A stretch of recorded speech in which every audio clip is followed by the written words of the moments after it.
जिंदाबाद, आपकी जय जय जोहार। मैं राजेश कनोजे, ग्राम कुंजरी और आदिवासी मुक्ति संगठन का कार्यकर्ता हूँ। आज मैं लाइव इसलिए आ रहा हूँ कि आने वाली 15 नवंबर को हमारे धरती आबा बिरसा मुंडा की जयंती समारोह मनाने जा रहे हैं। तो बिरसा मुंडा जी एक आदिवासी योद्धा रहे हैं, जिन्होंने जो है 25 वर्ष की उम्र में ही अंग्रेज़ों के खिलाफ आवाज़ उठाई और अंग्रेज़ों के द्वारा जो दमनकारी नीति थी, अत्याचार हो रहे थे, इनको लेकर बहुत ही ज़बरदस्त संघर्ष हुए हैं। बिरसा मुंडा जी का जन्म 15 नवंबर 1875 को झारखंड के रांची जिले के गांव उलीहुत में हुआ था, जिन्होंने बचपन में ही क्रांतिकारी विचारों के साथ में एक युवा अवस्था में ही उन्होंने जमींदारों और जागीरदारों के खिलाफ अपने आवाज़ बुलंद की। देखा जाए तो बिरसा मुंडा जी ने जो खिलाफत आंदोलन इनके लिए किए थे, वो हमारे आज़ादी के लिए किए थे। आदिवासियों को जो है ज़बरदस्त अन्याय अत्याचार हो रहा था, उनकी ज़मीनों को जो है अंग्रेज़ों और जमींदारों के द्वारा जो है हड़पा छीना जा रहा था, जिसको लेकर इस तरह की जो दमनकारी नीति अपनाई गई थी, जिसको लेकर बिरसा जी ने सन 1894 में जब अकाल मृत्यु हो रही थी, महामारी जैसा पूरा भयानक स्थिति पैदा हुई थी, जिसको लेकर हमारे योद्धा महानायक ने अपने लोगों को बहुत ही सेवा और सेवाएं की। जो उन्होंने जो है 1 अक्टूबर 1894 को इस नौजवान योद्धा ने सभी मुंडाओं को भी संगठित किया। अंग्रेज़ों के द्वारा आदिवासियों की ज़मीनें हड़पना, आदिवासियों के जंगल ज़मीन में से जो है जंगल को जो है दोहन करना, इस तरीके के हरकतें आए दिन जो है अंग्रेज़ों के द्वारा होती रहती थी, जिससे अंग्रेज़ों के खिलाफ संगठित होकर अंग्रेज़ों के लिए जो है अंग्रेज़ों के खिलाफ एक उन्होंने नारा लगाया, हमारे गांव में हमारा राज, जिसको कि मावा माटे मावा राज, ये नारा देकर जो है संगठित होकर अंग्रेज़ों के खिलाफ ज़बरदस्त आंदोलन हुआ। उस आंदोलन को लेकर आंदोलन हुआ, जिसमें बिरसा जी ने बताया कि हमको जो है हमारी ज़मीन ना हड़पे और हमारे जो है हमारे ऊपर ये लगान वसूली बंद की जाए। लेकिन लेकिन जो है अंग्रेज़ों ने उनके ऊपर फिर भी दमन किया, लेकिन संगठित होकर हमारे बिरसा मुंडा ने ज़बरदस्त उनके खिलाफ आवाज़ उठाई और अंग्रेज़ों को मार भगाया। इसी कारण उनको जो है केंद्रीय 2 साल के लिए जेल में भेज दिया गया। और उसी बीच में बिरसा जी ने अपना नेतृत्व जो है 1997 से 1900 तक नेतृत्व तैयार करा। नेतृत्व तैयार करने के बाद में स्वयं बिरसा जी ने अपना नेतृत्व अपने हाथ में लिया और अंग्रेज़ों को लिए जो है एक मुहिम छेड़ी और अंग्रेज़ों को जो है अपने इलाके से जो है भगाने के लिए मजबूर होना पड़ा। और बिरसा जी ने जो आंदोलन चलाया था, आंदोलन इसीलिए चला था कि जो है आदिवासियों को जो है अपना सुशासन मिले, और यही इतिहास भी है। और जो है बिरसा जी का बिरसा का सपना भी था, और उसी सपने को लेकर जो है लगातार आदिवासियों ने अपनी आवाज़ें बुलंद की। और इसी जो सरकारें बार जो सरकारें आती रही, उन दमनकारी नीतियों के खिलाफ आवाज़ आदिवासी योद्धाओं ने करा। उधर जो है सभी क्षेत्रों में, अगर भारत के सारे क्षेत्रों में अगर देखा जाए तो आदिवासी जो है हर इलाकों में जो है अंग्रेजों के खिलाफ आवाज़ उठाई और अंग्रेजों से के साथ में युद्ध किया। उधर देखा जाए, अगर पश्चिम निमाड़ में देखा जाए तो ख्वाजा नाइक, भीमा नाइक, इन्होंने जो है ज़बरदस्त अंग्रेजों से लोहा लिया और अंग्रेजों को जो है अपने आदिवासी इलाकों में जो है नहीं घुसने दिए। इसी तरह बिरसा जो है उनके इलाकों को जो है अपने गांव में अब हमारा राज होगा, क्योंकि जो आदिवासियों की जो परंपरा देखी जाए, आदिवासियों की जो सामाजिक व्यवस्था देखी जाए, तो आदिवासी स्वयं एक अपना शासन चलाता है, जिसमें कि सारे सामाजिक व्यवस्था को चलाने की जो प्रोसेस प्रक्रिया होती है उसको बाकायदा जो है स्वशासन के हिसाब से किया जाता है। लेकिन जैसे ही अंग्रेजों की नीति और सरकारों के द्वारा जो आदिवासी इलाकों में घुसपैठ किया गया, जहां पर आदिवासियों को जो है आदिवासियों को साथ में ज़बरदस्त उनके साथ में अन्याय किया गया और उनको जो है जंगलों से बेदखल करने के लिए हर समय अंग्रेज़ों ने तोप और बंदूकों से जो है आदिवासियों को उड़ाया गया। जो इतिहास जिसका गवाह है कि इतिहास में बताया जाता है कि खून की नदियाँ बही थी, खून के नदी नाले बहे थे, तो वो खून के नदी नाले किसके थे? वो सिर्फ आदिवासियों के थे, जिनको जो है अंग्रेज़ों ने बहुत ही बेरहमी से नरसंहार किया गया। लेकिन आदिवासी हमारे अपने जंगलों पे डटे रहे, जंगलों से जो है अपने जंगल को जो है अपना माता पिता मानता है, अपना भगवान मानता है जंगल को, और जंगल से दूर नहीं होने के लिए अंग्रेज़ों के साथ में लगातार संघर्ष किए गए। ऐसा कहा जाता है इतिहास में कि 203 बार अंग्रेज़ों के साथ में खूनी संघर्ष हुए हैं। उन खूनी संघर्ष में जो है आदिवासियों को साथ में आदिवासियों का कई बार खून बहा है, जो कि इतिहास गवाह है। और आज़ादी को लेकर जो संघर्ष चल रहा था, जो आज़ादी आंदोलन के संघर्ष में जो है आदिवासियों का बहुत बड़ा योगदान रहा है। जो कि अगर हम देखा जाए तो इतिहास जब हम पढ़ते हैं तो इतिहास में आदिवासियों को जो है बहुत ही उस दृष्टि के रूप में माना गया, जो कि आज़ादी आंदोलन में जो है उनका कोई योगदान नहीं रहा। लेकिन माना जाए या कहा जाए, इतिहास जिसका गवाह है, जो कि 1894 में जो उसके पहले भी अगर लड़ा गया है, तो 1776 में पहाड़िया जनजाति ने पहला अंग्रेज़ों के खिलाफ आंदोलन किया और अंग्रेज़ों को जो है अपने इलाकों में जो है घुसने से रोका, जिसके कारण अंग्रेज जो है आदिवासियों के नाम से परेशान हो गए, क्योंकि चारों तरफ आदिवासियों ने विद्रोह शुरू कर दिया था अंग्रेज़ों के खिलाफ। चारों तरफ पूरे भारत के हर भूभाग के इलाके में जहाँ जहाँ आदिवासी बसा था, उन भूभाग इलाकों में आदिवासियों ने अंग्रेज़ों के खिलाफ इतना संघर्ष किया, जिनके कारण अंग्रेज मजबूर हो गए। अंग्रेज़ों ने जो है विचार मंथन किया कि आदिवासी न जब तोप से मानता है, न बंदूक से मानता है, न जो है गोलियों से मान रहा है, तो इसको मनाने के लिए क्या किया जाना चाहिए। तो अंग्रेज़ों ने सोचा कि अंग्रेज़ों के द्वारा आदिवासियों के द्वारा जो आंदोलन चलाया जा रहा है, जिसको कुचलना, जिनको दबाना अंग्रेज़ों के बस में नहीं था, जिसके कारण अंग्रेज़ों ने एक सोच समझ के इस देश में पहली बार एक कानून लाया, जो कि आदिवासी और जंगल के बीच में जंगल का था, जो कि 1860 में पहली बार हमारे देश में वन कानून आया। और उस वन कानून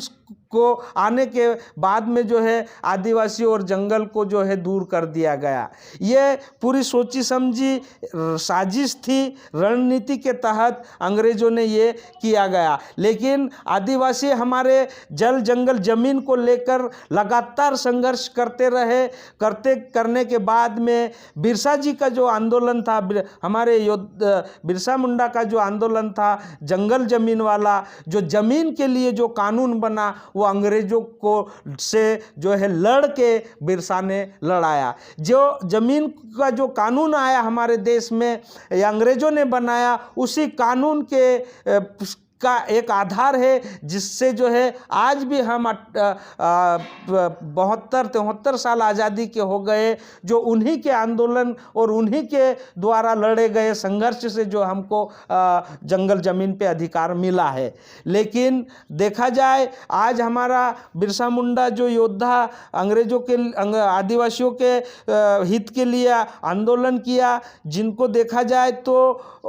आज की जो व्यवस्था है, आज की व्यवस्था ने पूरी तरह से जो है अंग्रेजों की तरह ही आज की व्यवस्था काम कर रही है। देखा हमको समझ में आता है कि अंग्रेज जो है पूरी तरह से गोरा था, लेकिन वो काली नीति या काले कानून बनाकर जो है भारत देश और आदिवासी इलाकों का जो है दोहन किया। उसी तरह आज की जो है व्यवस्था है, ये काले अंग्रेज है, लेकिन सफ़ेद कानून, सफ़ेद कागज़ पे काला किताब लिखकर जो है आदिवासियों की सारे जंगल ज़मीन हड़पने में लगे हुए हैं। आज की सारी व्यवस्था जो है कारपोरेट घरानों के पक्ष में सारी नीतियां बनाई जा रही है। बड़े बड़े कारपोरेट घरानों को जो है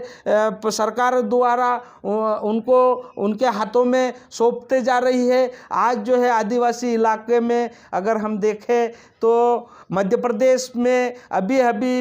ताज़ा उदाहरण है, 20 अक्टूबर 2020 को एक नया आदेश जारी हो गया, एक नया नीति आ गया जो कि 36 लाख हेक्टेयर ज़मीन जो है निजी हाथों में कारपोरेट घराने को मध्य प्रदेश सरकार सौंपने जा रही है। जो कि वन अधिकार मान्यता कानून 2006 आया, जिसका पूरी तरह से ये जो मध्य प्रदेश सरकार ने जो निर्णय लिया अभी, वो उसके विरुद्ध लिया गया है। इस कानून का उल्लंघन करते हुए ये नया निर्णय फैसला हुआ है, जिसका हम आदिवासी समाज पुरजोर से उसका विरोध भी करते हैं, जिसको लेकर हम जो हमारा जो है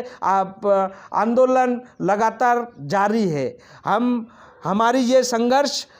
जो है बिरसा मुंडा के जो है पद चिन्हों पे, बिरसा मुंडा के जो है से प्रेरणा लेकर हमारे आंदोलन आगे बढ़ रहे हैं। और जो हमारे गांव में हमारा राज का जो नारा बिरसा जी ने दिया, बिरसा मुंडा ने जो दिया, उस नारे को हम आगे लाते हुए आज भी हम यही आवाज़ उठा रहे हैं कि हमारे देश, हमारे गांव में हमारा राज रहेगा। जो पिछले समय में हमने देखा, इतिहास उठा के अगर हम देखते हैं तो इतिहास में साफ लिखा हुआ है कि उस समय अंग्रेज जो डरे हुए थे, जो अंग्रेजों ने जो है आदिवासियों के लिए अलग, उनके लिए अलग क्षेत्र घोषित किया। जो क्षेत्र था उस क्षेत्र को जो है पिछले समय में अनुसूचित क्षेत्र बनाया गया, अनुसूचित क्षेत्र घोषित किए गए, जिसमें दो क्षेत्र रखे, एक आंशिक अनुसूचित क्षेत्र, एक पूर्ण आंशिक अनुसूचित क्षेत्र। उसको जो है जिसमें 2 धाराएं भी रखी, 51 और 92, जिसमें कि जो है आदिवासी क्षेत्रों के लिए, आदिवासी इलाकों के लिए अगर कोई अधिकृत, अगर कोई जिसको अधिकार है आदिवासी मामलों को लेकर दिया है, तो वो गवर्नर को दिया गया है। वो साफ शब्दों में लिखा है कि आदिवासी मामलों में सिर्फ गवर्नर ही इसका अनुसंधान करेगा और गवर्नर ही इस पे निर्णय लेगा। लेकिन आज जो बना हुआ अंग्रेजों के समय कानून 1935, जिसको हम बोलते हैं गवर्नमेंट ऑफ इंडिया एक्ट, जिसमें कि 2 क्षेत्र घोषित हुए, आंशिक अनुसूचित क्षेत्र, पूर्ण आंशिक अनुसूचित क्षेत्र, जो कि जब संविधान सभा चली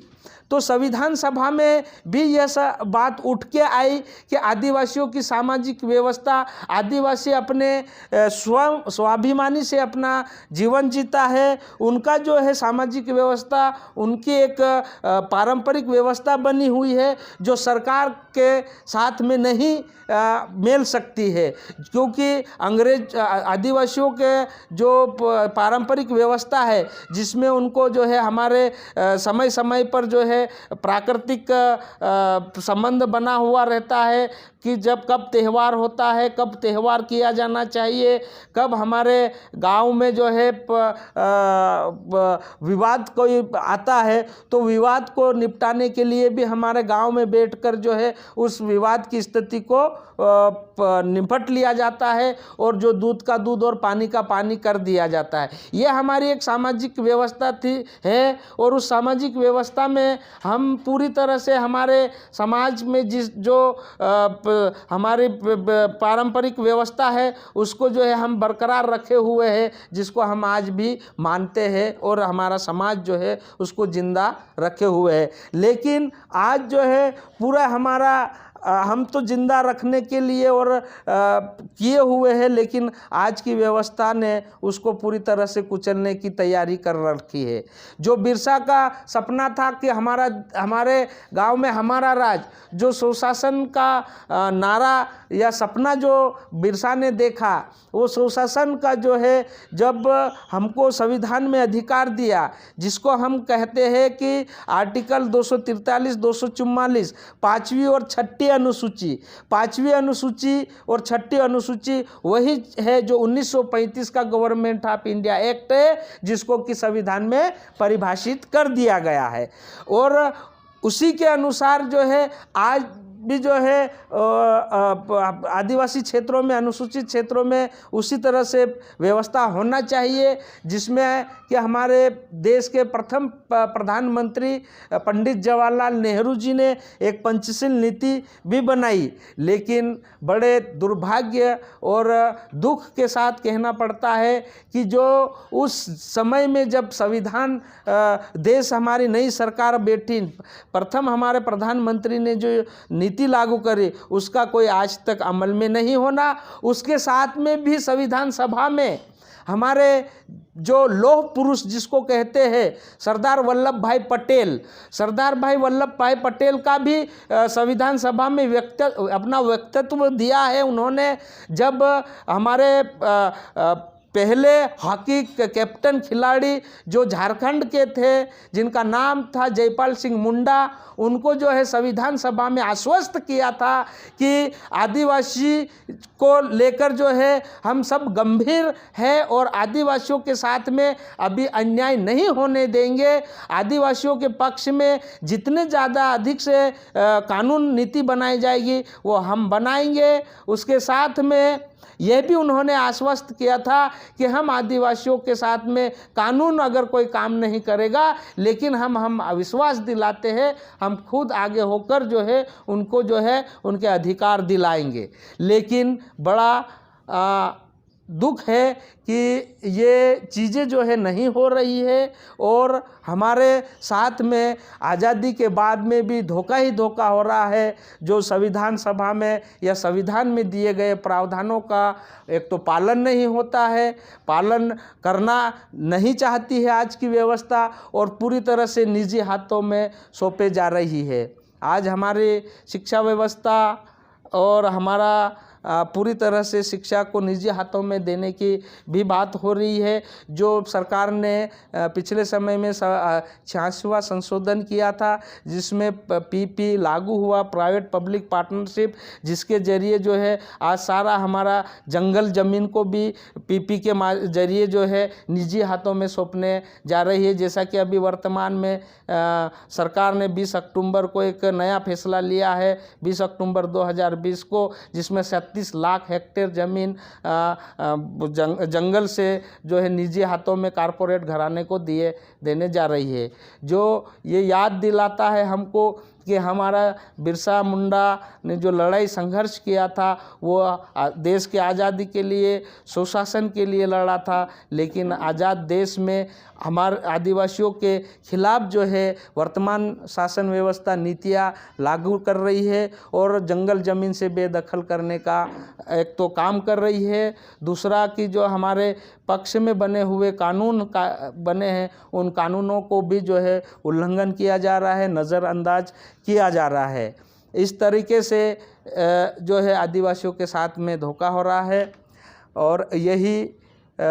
इसी तारतम्य में आने वाली 15 तारीख जो कि हमारे महान योद्धा धरती आबा बिरसा मुंडा का जन्मदिन है, जिसको हम जिला स्तरीय कार्यक्रम हमारे सेंधवा तहसील के चाचिया